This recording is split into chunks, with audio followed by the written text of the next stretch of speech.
Bonjour, and welcome to Café with Grace. Nancy Flaherty, founder of Hidden Gems with Grace, has discovered the secrets to shopping in new places like a local, and she's ready to share them with you. She's explored side streets and back rooms to discover the perfect boutique, offering you that item that you will always treasure, your very own hidden gem. She's at the table, eager to tell you about her latest treasure. So grab a cup of coffee or a glass of champagne, and let's hear what she has to say.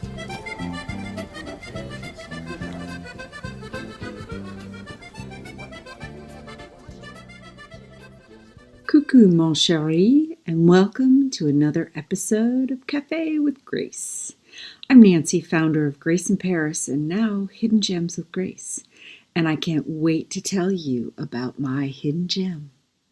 But first, I want to thank you for following me on social media, reading my emails and blogs, watching my YouTube videos, and just listening to me talk about my favorite topics. Usually topics like fashion, fashion history, and travel. Travel to Paris to find fashion history. So thanks for following along. Today I want to talk to you about the history of lingerie.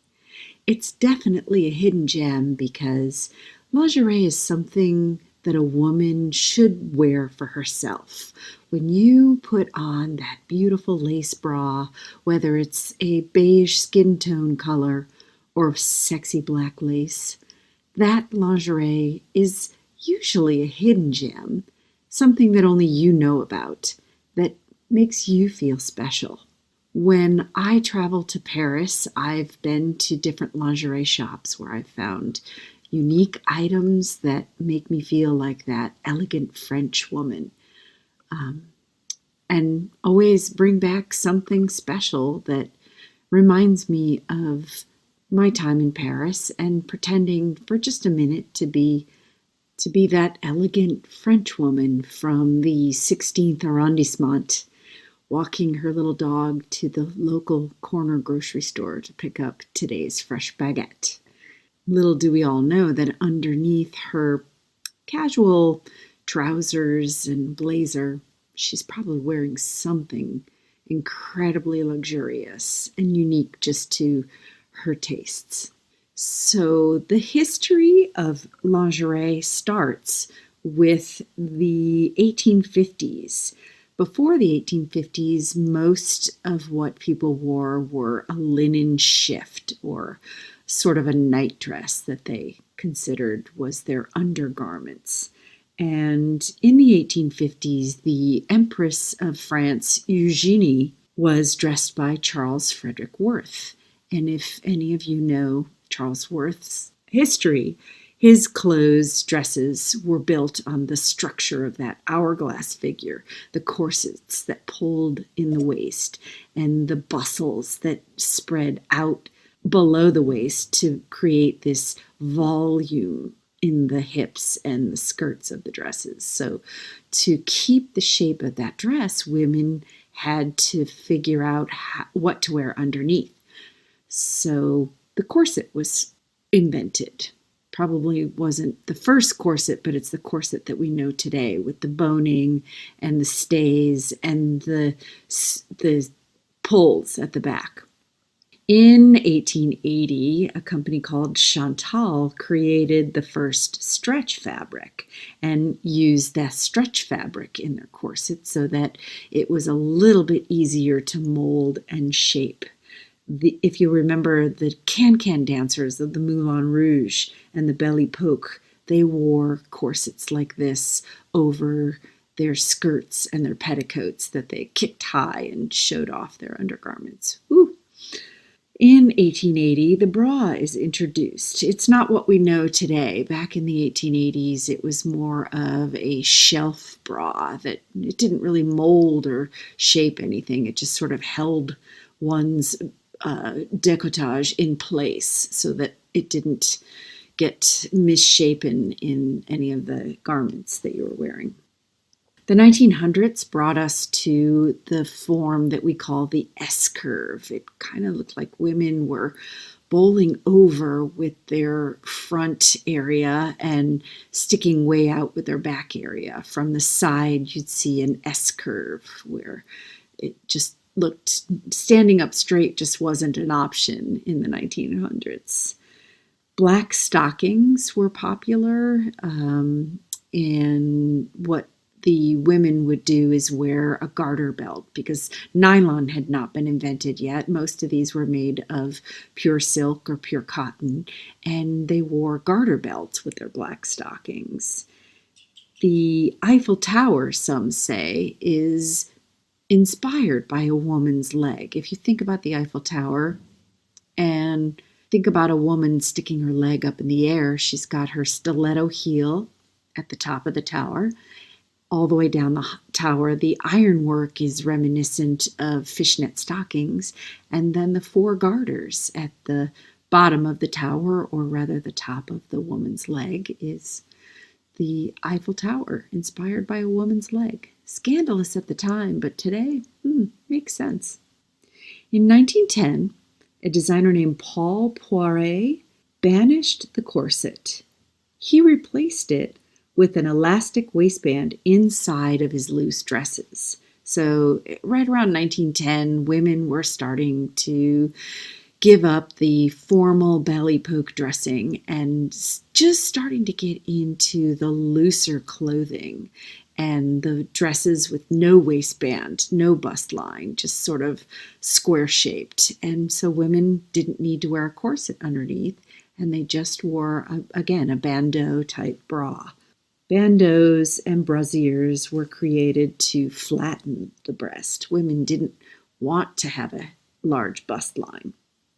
The bra, as we know it, was actually invented in 1913, and it separated the two breasts. In the 1920s, it was time for women to get back to the art of fashion after the World War I, the time of rationing and sacrificing for the soldiers fighting in World War I. In the 1920s, it was time to get back to a celebratory time. Think about the bob haircut, the boyish figures like Zelda Fitzgerald, the Flapper Girls. Bra was a flattening device to create a boyish figure that was so popular in the early 1920s. Think, again, Zelda Fitzgerald or any of the characters from The Great Gatsby that we know today. In the 1930s, women began to dress again for themselves with tap pants, and bra cup sizes were created to reach more customers than just the one size fits all. The nylon product, the nylon in the 1930s was invented, and so nylon became something that they used for stockings and bras and panties, so that the stretch of nylon could fit, again, more women. The cut on the bias slip dress was popular. If you look at the movies of the 1930s, think Ginger Rogers and Carole Lombard wearing those gorgeous slip dresses with usually nothing underneath, because that was pre-code Hollywood. So women wore things that were loose and flowy and, again, felt luxurious against the skin, on top of which they wore wool suits or silk suits, or even Katharine Hepburn wore her trousers for the first time. In 1945, Christian Dior's new look was invented, and women went back to shapes and forms and fitted and cinched in waists. They went back into corsets and girdles and more constricting shapes to fit the look of these new pieces from designers. World War II had just ended, and women were celebrating the fact that they could get dressed up again. They didn't have to recycle their old clothing. So they went out and bought new clothes, and with these new shapes and silhouettes came new undergarments, the corsets, the garter belts, the stockings, the bras with the two separate cups shaped to fit each woman. Underwires were invented to give women a lift along with their separation.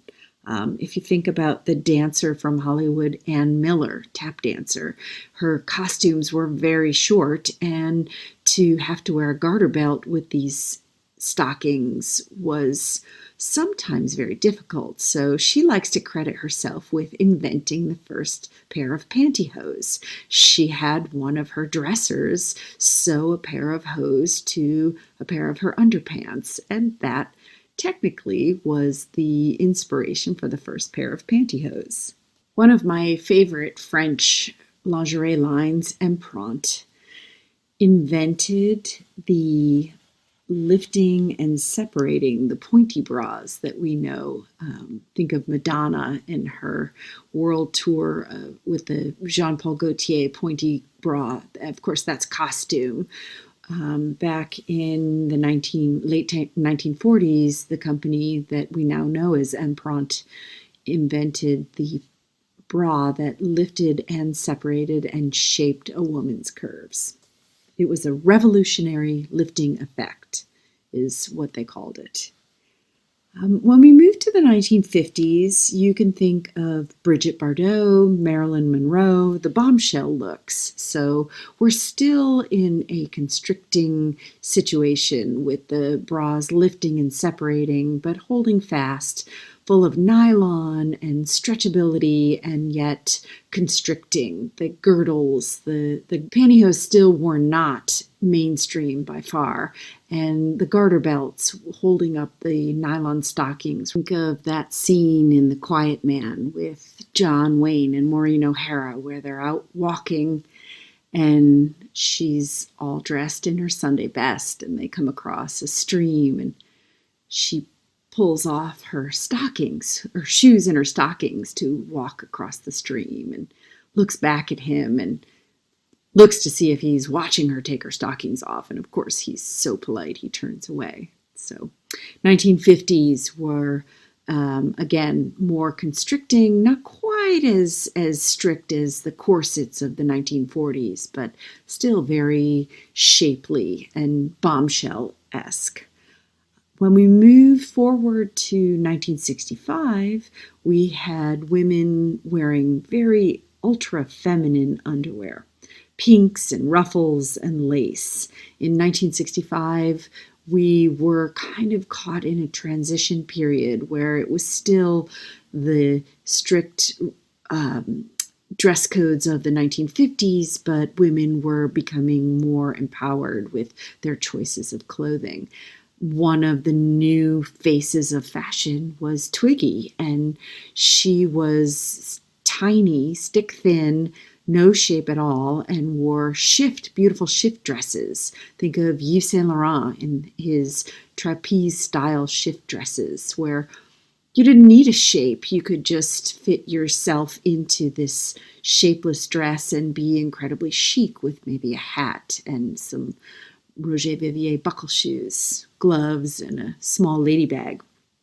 Along with Twiggy, Yves Saint Laurent dressed for many women, such as Bianca Jagger. He created Le Smoking, the iconic tuxedo for women. And if you'll remember the pictures that you see of Bianca Jagger wearing a man's tuxedo, she has nothing on underneath. So there was no lingerie at that time that really fit her. Again, things were bright colored, pantyhose, mini dresses with hosiery were very mod, and Goldie Hawn was actually a wonderful style icon from the late 1960s with her pixie haircut and her funny little laugh and the groovy, crazy colors that she wore. Our favorite bra company, Empreinte, launched what we now know as the strapless bra.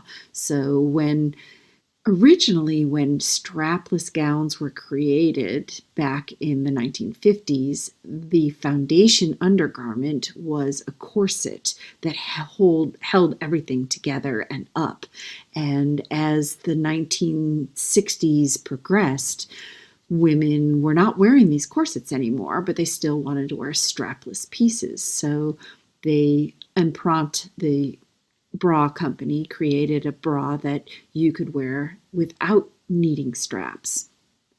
Traveling forward to the 1970s, women's rights were a big part of the fashion culture. Women went braless. Think back about that Yves Saint Laurent, Le Smoking, the jacket that when worn was cut down to the navel, so you didn't wear anything underneath. That became a very popular staple in the 1970s. Women began to wear more pantsuits. Part of the culture was an eroticism. Women wore sheer or cutouts in their lingerie sets. Backless bras or bras with convertible straps were important in the 1970s because a lot of dresses were halter tops or backless. And even though some women just wore nothing, some women still needed some sort of coverage. So they needed to be covered in the front but open in the back.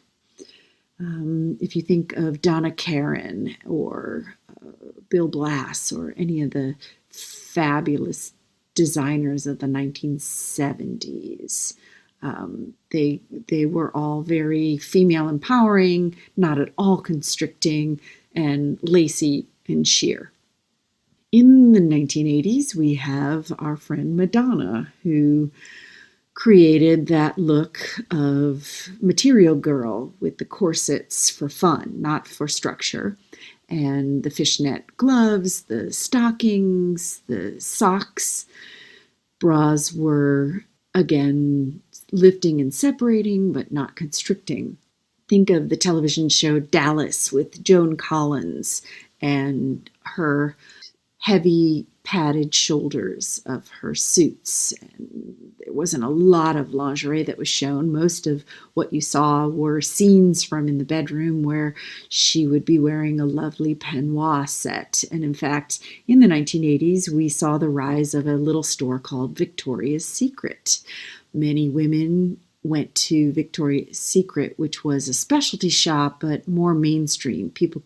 Anyone could walk in and buy the undergarments of their dreams, and you didn't have to go to the big box department stores. It was a specialty shop just for women's undergarments. Bodysuits, again, Donna Karan created her 7 easy pieces, and one of those pieces was a bodysuit. Women wore bodysuits underneath wrap skirts or trousers, or even a dress that was maybe sleeveless and you wanted to wear a bodysuit underneath. The camisole was a popular undergarment of the 1980s. Also, who can forget Britney Spears and her thong? A lot of women wore corsets with garters as a fashion statement or for experience. The opportunity to wear these types of clothes was more for show than for function. And also in the 1980s, the bra turns 100. Happy birthday to the bra. In the 1990s, women again went back to that slip dress era where the cut on the bias dress with nothing underneath was very popular. Think Carolyn Bessette Kennedy on her wedding day wore that stunning white Calvin Klein style slip dress with just a pair of organza gloves and a shawl and a beautiful pair of strappy sandals. And she just looked classic and stunning. So when women wore the slip dress, there wasn't much they could wear underneath. In the 1990s, we were kind of back to anything goes. The bralette, the shelf bra, not so much forming shapes with underwires and separating cups, but just sort of back to the boyish look of the 1920s with women hiding their bust line in current fashions of the 1990s. Think of the Spice Girls. Now, they did wear bras as show, as costume, not so much as function. If you think of Victoria Beckham back in the 1990s, she had that slim, boyish figure that everyone wanted and everyone aspired to be like her. I think we all still a little bit aspire to be like her. But Victoria Beckham is the fashionista we know today because of her style choices in the 1990s. In the year 2000, we looked at undergarments as, again, anything goes based on the clothes that we were wearing. If they needed a lift and a cinch and a pinch here or a let out there, or the undergarments that we wore to shape our figures to fit the clothes that we wore. In 2000s, it was mostly jeans and low-rise jeans and short, close cropped t-shirts. So think of t-shirt bras in the 2000s, where the molded cups helped to cover and give confidence to women who wore tight t-shirts, the baby doll t-shirts that Lauren Graham wore in the Gilmore Girls. Low-rise denim was still popular, and it wasn't unheard of to see a little peek of something up above the waistband, such as a thong or lacy underwear. The 2010s to today, still people are pretty free to choose the undergarments of their choice, and Victoria's Secret is still a popular place. Going to Macy's or Nordstrom or Neiman Marcus for bra fitting is a big thing, but still very big box and not as personal as going to a unique store or boutique that's specifically for undergarments. When I was in France a couple of years ago, I was introduced to Cadol, which is a small shop in the first arrondissement. And I met with Madame Cadol herself, who was this lovely little old French woman who told me about the bras that she could make for me. We measured, and she looked at what I was currently wearing and said, "Oh, those American bra manufacturers, they don't know anything about molding and shaping the cup." And I had a wonderful experience of having a bra custom made for me to fit my body shape by the House of Cadol. And I would love to introduce the House of Cadol to others if we ever get back over to Paris. The history of lingerie is long and lovely and very interesting to follow through the years. But what I really think is most important nowadays is that the styles that you choose for yourself are what's in fashion, what's most popular. I love to go to my favorite lingerie shop here in Atlanta and pick out the latest pieces in surprising colors. I'm not always a beige and black kind of girl. I love it when they say there's a new color coming out in my favorite bra. The brand is Empreinte, and the shop, Annabella Fine Lingerie, has a lovely selection of all of the latest styles and colors and fashions. And not just Empreinte, but other brands. Of course, my favorites are from France, but they sell many different brands from many different areas that are just a lovely little gift to yourself to wear lingerie when you want to feel like a Parisian woman who chooses to dress for herself, but we all love to look at what she's wearing. Hey, thanks for joining me today with a little bit of fashion history. One of the gems that I love the most, fashion history about the history of lingerie and how the French houses defined and styled us through the decades.